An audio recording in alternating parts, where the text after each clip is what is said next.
Welcome back to Jay English classes. Hi everyone, I am Jaishankar Kumar and today I am going to teach all of you how to tell time in English. English में समय कैसे बताएं। दोस्तों, अगर हम English में समय बताते हैं, अगर कोई हमसे ये सवाल पूछे कि समय कितना हुआ है, और अगर हमें इंग्लिश में ये बताना हो कि 9 बज चुके हैं, 10 बज चुके हैं, 11 बज चुके हैं, तो सिंपल बोल देते हैं it is 9 o'clock, it is 10 o'clock, it is 11 o'clock। But क्या हो अगर हमें ऐसा कोई बताना हो, मान लीजिए 9:30 बज चुके हैं, 9 बजने में 15 मिनट बाकी है, 9 बज के 15 मिनट हो चुके हैं, ओके, 9 बज के 10 मिनट हो चुके हैं। तो इसी को आज सीखेंगे वेरी इजीली तरीके से। सो स्टार्ट करते हैं। सो अगर कोई पूछे टाइम कितना हुआ है, इंग्लिश में पूछ सकता है व्हाट टाइम इज इट। यह एक फ्रेज है दोस्तों, और यह समय पूछने के लिए यूज किया जाता है, ठीक है। तो हमारा आंसर डिफरेंट हो सकता है। अगर राइट 9 बज रहा हो तो हम बोल सकते हैं इट इज 9 o'clock, ठीक है। हमेशा इसी तरीके से बोलते हैं जब राइट समय बज रहा हो। और याद रखेंगे दोस्तों, ये o'clock तभी बोलना है जब पक्का समय बज रहा हो। जैसे 9 बज रहा हो, 10 बज रहा हो, 11 बज रहा हो, 12 बज रहा हो, तो ये जब पक्का समय बजते हैं, राइट समय बजते हैं, तब जाके हम ये o'clock का यूज करते हैं, ठीक है। अदरवाइज हम o'clock का यूज नहीं करेंगे, ठीक है।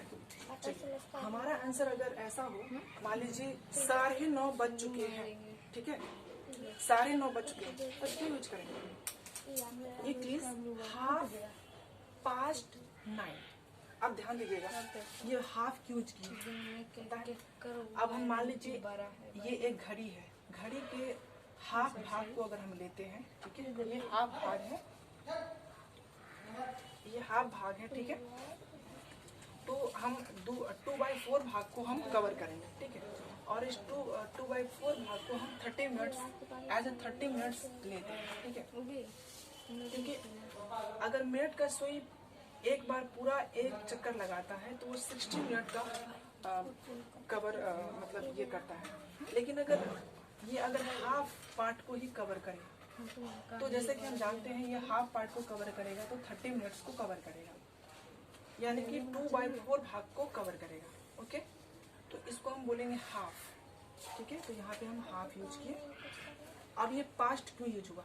पास्ट इसलिए क्योंकि 9 बज के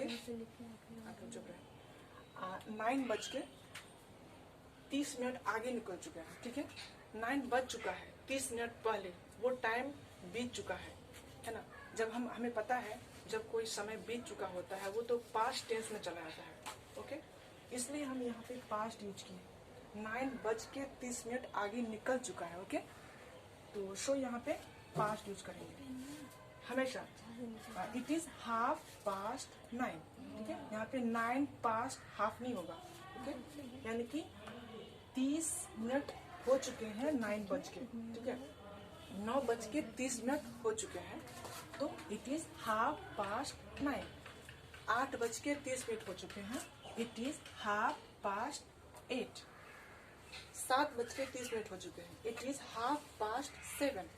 और अगर मान लीजिए जिसे आप कह रहे हैं टाइम, उससे कंफ्यूजन हो कि AM है या PM है, तो आप उस समय में उस केस में AM या फिर PM बोल सकते हैं, ठीक है। लेकिन आई थिंक किसी को ये प्रॉब्लम नहीं रहता है, क्योंकि उसे पता होता है अभी मॉर्निंग है, अभी नाइट है। रेयर केस में ऐसा बताना होता है तो हम AM और PM का यूज कर सकते हैं, ठीक है। अब नेक्स्ट आता है इट इज 9:30। ये 2 कब यूज करेंगे? जब मान लीजिए 9 बजने में 30 मिनट बाकी हो, ठीक है। हाफ का मतलब जानते हैं, 30 मिनट्स यहाँ देख सकते हैं, ठीक है। हाफ का मतलब होता है 30 मिनट्स। अब 2 यहाँ पे क्यों यूज किए? अब जैसे कि मान लीजिए अभी हम कोई बोल रहा हो कि I am going to school, मैं स्कूल जा रहा हूँ, स्कूल के तरफ जा रहा हूँ, ठीक है। तो उसी तरह से यहाँ पे जो है 9 के तरफ जा रहा है, ये जो मिनट का सुई है 9 की तरफ जा रहा है, ठीक है।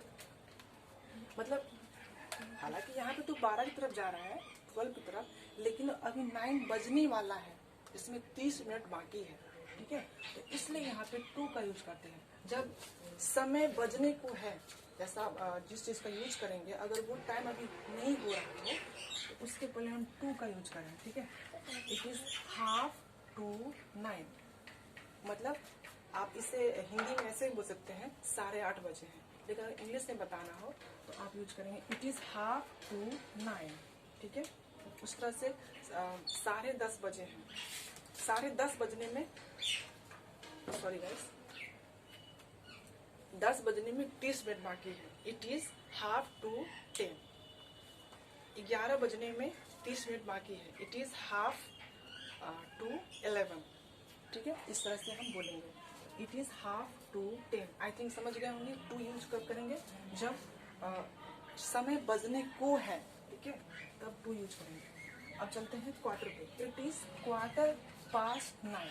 ठीक है, पास्ट आई थिंक समझ गए हैं। अब क्वार्टर में प्रॉब्लम अगर हो रहा हो तो यहाँ समझिए, क्वार्टर 1/4 भाग को क्वार्टर बोलते हैं, और अगर घड़ी अगर अपने पूरे भाग का 1/4 भाग कवर करे तो जैसा कि आपको पता है वो 15 मिनट कवर करता है। ठीक है, तो इस 15 मिनट को समय बताने के लिए क्वार्टर का यूज करेंगे। ठीक है, 15 यूज नहीं करेंगे, 15 यूज नहीं करेंगे, हमको यूज करना है क्वार्टर।